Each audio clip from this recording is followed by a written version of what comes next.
Hemos estado haciendo un análisis en el Consejo Editorial sobre cómo abordáramos un tema tan importante como el que se está planteando en este momento.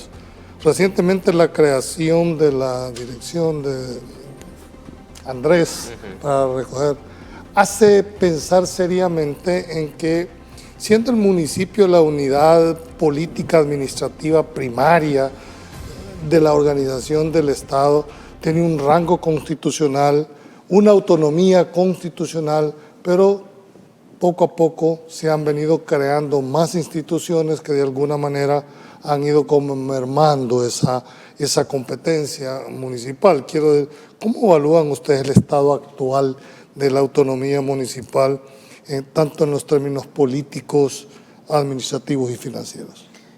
Para mí fue una decisión incorrecta la de quitar facultades a las municipalidades y trasladarlas a la Dirección de Obras Municipales.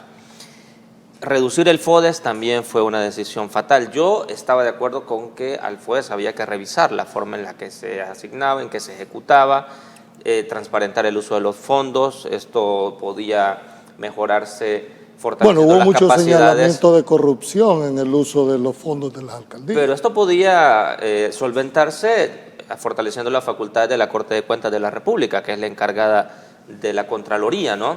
Yo creo que todas estas cosas debieron hacerse antes de tomar una decisión como la que se tomó de, primero, no desembolsar el FODES que correspondía a las municipalidades, porque aún antes de aprobar una reforma ya habían dejado sin fondos a las alcaldías. En una estrategia electoral de cara a las elecciones. Electoral y en una clara violación a la ley y a la Constitución de la República, además. Entonces, ¿cómo se justificó de parte del oficialismo esta decisión? Bueno, es que los alcaldes eran corruptos y los fondos los utilizaban para campaña. Bueno, yo digo, algo que la DOM también ha hecho, no ha cambiado eso. Lo único que ha cambiado es que ya no son las municipalidades, sino que la DOM se utiliza como herramienta publicitaria, como herramienta política, ¿no? Ahora, la alcaldía de San Salvador Centro tiene casi todos sus camiones varados, porque no los puede reparar porque no tiene recursos. O sea, a eso se debe el problema, es falta de recursos. Una alcaldía que no ha tenido en el pasado ese problema. Ahora, te quiero decir, aquí nos encontramos frente a una visión de una descentralización frente a otra visión de centralización. Es decir, los dos conceptos. Hay un concepto que dice, bueno, fortalezcamos los municipios a través de descentralizar y darle, y la otra que ante la inoperancia... Julio, esto es bien fácil de evaluarlo.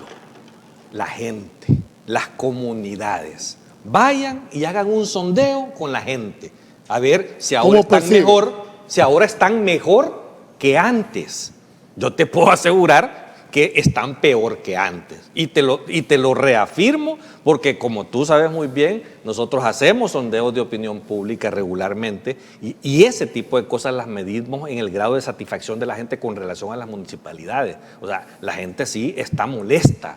¿Y qué es lo que pasa? Que la mayoría de estas alcaldías pertenecen a Nuevas Ideas y sus alcaldes no pueden hablar, no pueden reclamar todo este recorte de fondos que les han venido haciendo de todos lados. Entonces, al tener menos recursos operativos, no pueden dar servicio. O sea, hay un abandono absoluto de las comunidades en el interior del país. ¿Pero no te parece un contrasentido, como tú decís, han venido reduciéndole los ingresos, pero ves tú los salarios de los alcaldes? Pues en unos casos... Pero es que eso se puede arreglar, pero quitémosle los salarios a los alcaldes, según vos, con eso vas a resolver el problema que tienen. No, pero se está dando una política, pues sí, es decir, pero responde eso a esa realidad. Pero es que no hagamos ver como que son decisiones personales de los alcaldes y los ineficientes, no, es el gobierno central el que ha hecho este caos en las municipalidades. Antes no era así, porque si vamos a salarios altos, vamos a pedir los salarios de todos los ministros. ¿De qué manera crees tú que el endeudamiento de las alcaldías limitan su capacidad para actuar de manera autónoma? Mira, sí había un endeudamiento, yo creo, excesivo de las alcaldías, pero aún así hacían cosas, Julio. O sea, es que yo a lo que voy con todo esto es que ¿qué cosas hacían antes? No me refiero a hoy, me refiero hoy las alcaldías están sumamente endeudadas. Porque el gobierno central asumió la deuda y la está pagando el gobierno central, por eso les quitaron el FODES. O sea, esas deudas ya no son de las alcaldías. Entonces, El problema es que no tienen recursos para hacer nada porque aparte de que les quitan el FODES, les quitan los ingresos por el tema de las construcciones, hoy les van a quitar la mitad de todo lo vinculado a la basura y desechos sólidos. No sé qué otras cosas les han quitado, pero les han estado limitando recursos. Entonces así es imposible que salgan adelante. O sea, eso que te decía yo de los camiones de San Salvador, esa crisis se genera por eso. ¿Qué les han prometido con este tema de Andrés, de la famosa ley que acaban de aprobar? Es que como la ley dice de que las tasas por obligación van a ir cobradas en los recibos de energía eléctrica, entonces les han dicho a todos estos alcaldes que se va a incrementar los ingresos, ¿verdad?, por recolección de estas tasas. Está por verse. Yo quiero ver eso al final de cuentas porque yo no creo que sea tan fácil. O sea, yo no sé en qué cabeza cabe querer centralizar la recolección con la mitad de los recursos que recaudan y no lo van a hacer en todo el país, porque es mentira de que esta institución centralizada va a ir hasta Chapeltique a recoger la basura. Quisiera hacer un análisis de abordaje constitucional, es decir, ¿es posible separar del fondo de las alcaldías y pasarle el 50% cuando constitucionalmente establece claramente cómo debe de manejarse? Constitucionalmente hay muchas cosas que no se pueden hacer y se están haciendo ahora, ¿no? Hasta reelección hay, ¿verdad? Comenzando por la reelección del presidente. Digo, la Constitución se invoca por el oficialismo cuando es conveniente en ciertas coyunturas, en algunos casos como el régimen de excepción, ¿no? Se invoca ahí la Constitución cuando hay una clara violación al mantenerlo vigente tanto tiempo. Pero yo no sé si en este tipo de temas como las competencias que tienen instituciones, el debate alcance a llegar hasta ese tema constitucional, porque creo que eso es lo que menos les interesa. Yo creo que aquí hay otro tipo de intereses económicos, hay ciertas actividades económicas. El tema de la recolección, el procesamiento, el destino final de la basura, hizo millonario o contribuyó a hacer millonario a un personaje en este país y es un negocio que es rentable. Entonces, creo que por allí hay muchos intereses también que se están jugando. Bueno, y aquí que van más allá no habían aprobado legal. La ley y ya estaban los camiones aquí. O sea, Imagínate. ya alguien los había comprado. Exactamente. Es decir, hay cierto tipo de cosas que para mí lo que está pasando es que se están dando muchos negocios, digamos, muchas actividades económicas están siendo aprovechadas y luego cuando se requiere hacer adecuaciones a la ley, a la normativa, entonces surgen este tipo de cosas. ¿Cuál es la figura que más nos conviene? Bueno, una figura como esta, Andrés. Bueno, echémosla a andar con estas y otras facultades, ¿no? Yo creo que de fondo sí hay todo un tipo de manejo irregular de todo este tipo de cosas que yo de verdad sí que lamento la ausencia de instituciones de control en este país. De verdad que sí lamento yo que no tengamos una Corte de Cuentas independiente, un Instituto de Acceso a Información Pública independiente, que no podamos... Tenido.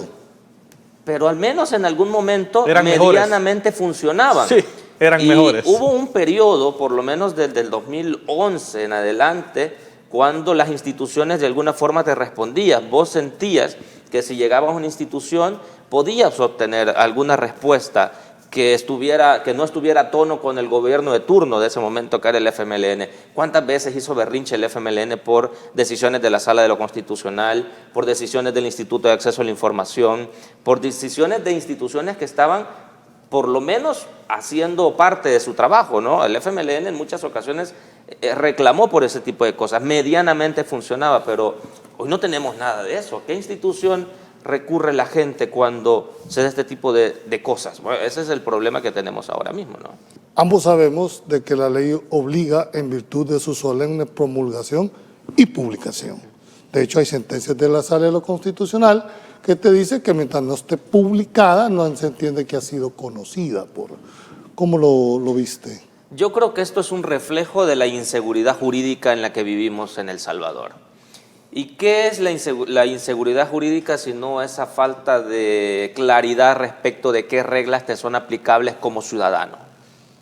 Te moves a merced de lo que a un agente de autoridad se le ocurra. Eso es otra expresión de la inseguridad jurídica en la que estamos. El hecho de que unas reformas se aprueben y de inmediato se comiencen a aplicar sin siquiera haber una publicación en el diario oficial y todo esto, a pesar de que la Constitución dice que en el 148 que debe pasar 8 días, es el periodo que se supone se da para que la gente conozca y se dé por enterada de una regulación, y en virtud de esto se garantice su cumplimiento, o ante la falta de cumplimiento una sanción, ¿no? Eso es lo que, digamos, es como de ABC de la seguridad jurídica en la promulgación de una ley. Pero nosotros ya estamos expuestos a todo este tipo de cosas.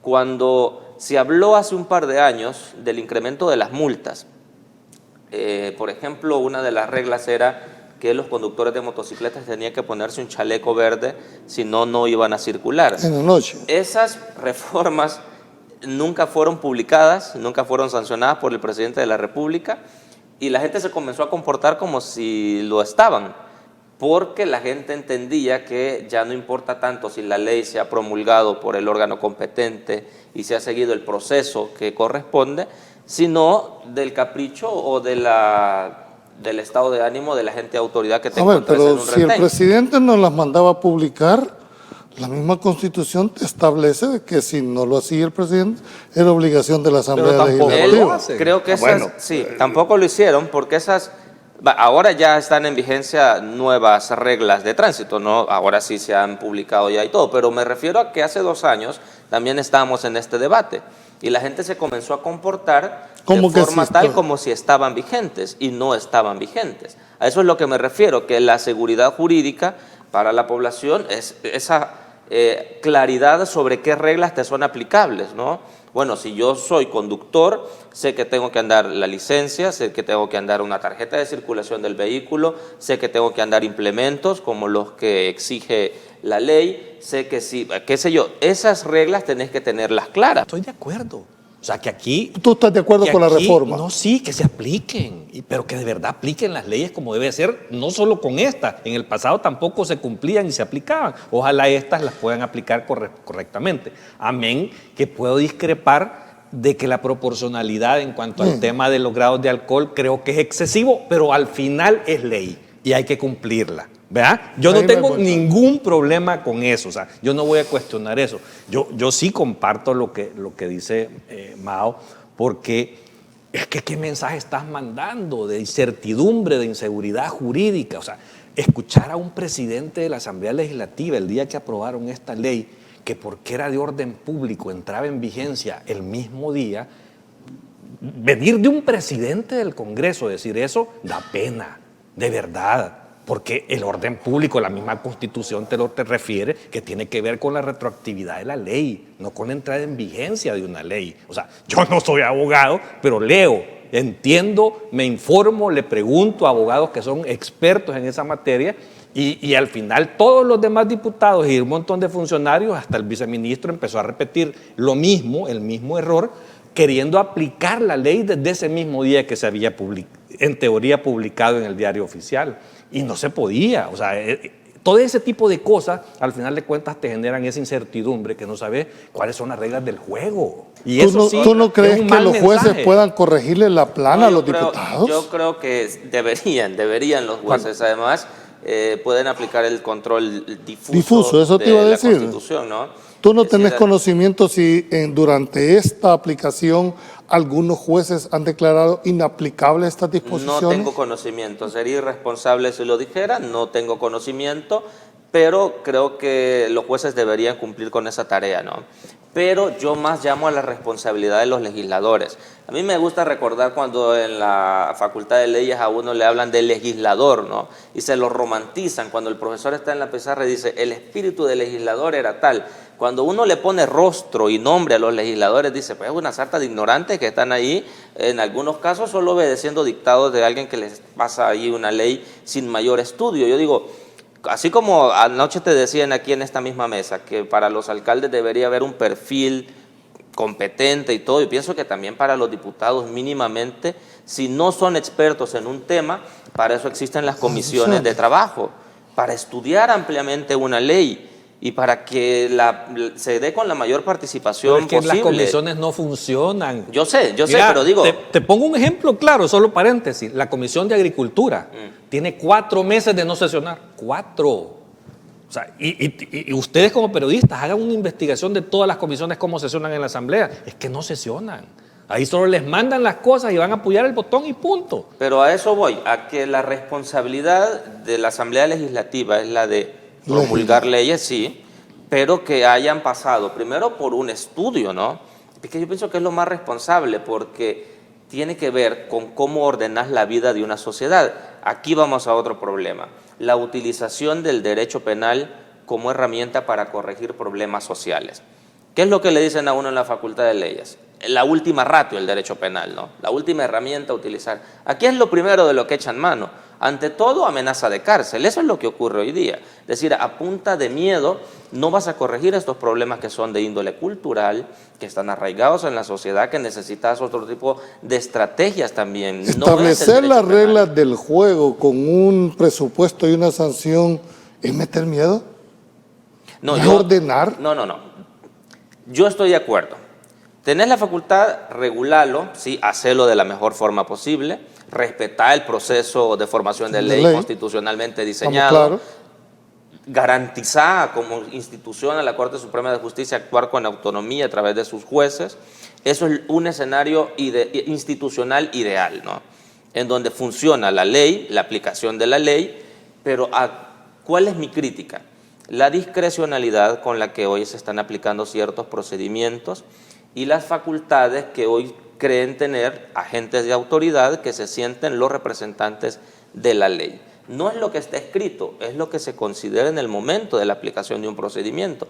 Esos son los riesgos que se abren cuando tú propicias inseguridad jurídica. Eso es lo que yo voy. Esta no es una defensa del que consume alcohol e irresponsablemente conduce. Es plano. Exactamente. Estamos en un segundo plano. Estamos en una discusión, digamos, más técnica, más jurídica, más de seguridad jurídica para la gente. Eso es lo que estamos hablando ahora mismo. Y eso es lo que yo creo que no se está garantizando. ¿Tú cómo lo ves cuando te dicen y te afirman, bueno, miren, esta persona que se viralizó, yo te puedo garantizar que esta conducta que él describió aquí no la hacen en los Estados Unidos? Dicen, ¿por qué? Si es que la cometió. Si es que bueno, partimos de la base. Pues sí, pero no sabes. Sí, pero aún con ese video no te consta, no puedes saber. Con ese video tampoco podrías probar bajo los efectos del alcohol. Exactamente. ¿Verdad? Por alguna razón la jueza lo puso a libertad. Me imagino que hizo toda una valoración. Primero en los Estados Unidos no hay retenes para hacerte antidoping. Es lo primero. O sea, no existe. Ahí es el policía. No, o sea, si vas manejando erróneamente y hay un policía que te ve, es que te sigue y te detienen y te hacen una prueba en ese momento y él decide si está alcoholizado o no y te puede detener. ¿Vea? Es que, y eso no es el problema, si es que por mí que se los lleven a todos. Yo no tengo problema con los bolos y con la dureza de la ley y la aplicación de la ley, pero el tema es la discrecionalidad de cómo la aplican y a quién se la aplican y bajo qué procedimientos. Aquí me haces pensar en esta frase del ministro de Obras Públicas que dijo, es que tenemos como, no sé si dijo parámetros o controles internos que una persona que ha consumido un chocolate con alcohol no se la van a llevar, pero digo, bueno, ese es el asunto, ¿no? ¿Cómo determinas ese tipo de cosas? ¿A quién le crees y a quién no? Es que eso es a lo que das lugar cuando abrís tanto a la puerta a la discrecionalidad, ¿no? Bueno, ¿qué tipo de criterios son esos? Van a tener un manual ahí para... Es que esas son las cosas que yo digo. Al tanteómetro, tiene cara de bolo. Eso es el asunto, que no está clara la cosa. Ahora, yo quiero ya para cerrar este tema, hay algo que sí estuvimos discutiendo con otros colegas en el análisis de la norma, es el hecho de que ahora entra un sistema de fotomultas al hecho de poder, o a partir del jueves, de poder sancionar. Y decía uno que me llamó poderosamente la atención y dice, bueno, mira, el vehículo no se maneja solo. ¿Qué va a pasar en una intersección donde el semáforo esté en rojo, pero hay un policía o uno que para agilizar el tráfico te dice, siga, pero el semáforo no lo puedes conectar en el momentito? ¿Qué pasa en esos casos? Puedes apelarlo. Eso está grabado, Julio, queda grabado. No, me refiero yo de que en ese momentito te ponen la multa. Claro. ¿A dónde te la notifican para hacer uso de los recursos? En correo, ¿no? En un correo electrónico o en muchos en la dirección donde vos lo tenías del carro. Es decir, todos esos casos que sí vale la pena hacerse el planteamiento cómo los vas a impugnar. Eso. Tú sabes que los procedimientos llevan implícitos los recursos. Claro. O sea, ¿cómo vas a hacer uso de esos recursos? ¿En qué momento? ¿Verdad? Entonces, sí, como llamó poderosamente la Ustedes atención. entonces en ese grupo de amigos estaban haciendo el trabajo que debió hacer la Comisión de Transporte al valorar De la todas Asamblea. estas cosas, porque una ley se supone que toma en cuenta todas estas variables, ¿no? Y que si tú estableces una regla, tienes que ver las excepciones también, cómo vas a lidiar con todas estas cosas y cómo jurisdiccionalmente también se controlan este tipo de procedimientos. Insisto, esto es la consecuencia de aprobar estas leyes así como, bueno, hagamos esto, hoy vamos con lo otro. Ese es un problema de inseguridad jurídica. Yo insisto en esto. Claro, digamos, este no es un término que para la gente vaya a ser mañana tema de conversación. Sí, pero por lo menos sí vos y yo nos importante. hemos formado en esto. Carlos es un ciudadano responsable que dice, yo no soy abogado, pero me informo, consulto, voy y leo, lo que debería ser cualquier ciudadano responsable, ¿no? Digo, pero esa es una labor que hay que hacer desde los medios de comunicación, para eso existen. La UNESCO dice que una de las tareas de los medios es la de educar a las audiencias, y eso es lo que hay que hacer con este tipo de debates también. Más allá de lo que en redes se digan, esto están defendiendo bolos, qué sé yo, ese tipo de cosas que están siempre ahí. Si por eso fuera, ni Carlos ni yo viniéramos nunca a la televisión si estuviéramos atendidos a ese tipo de cosas, pero no es eso.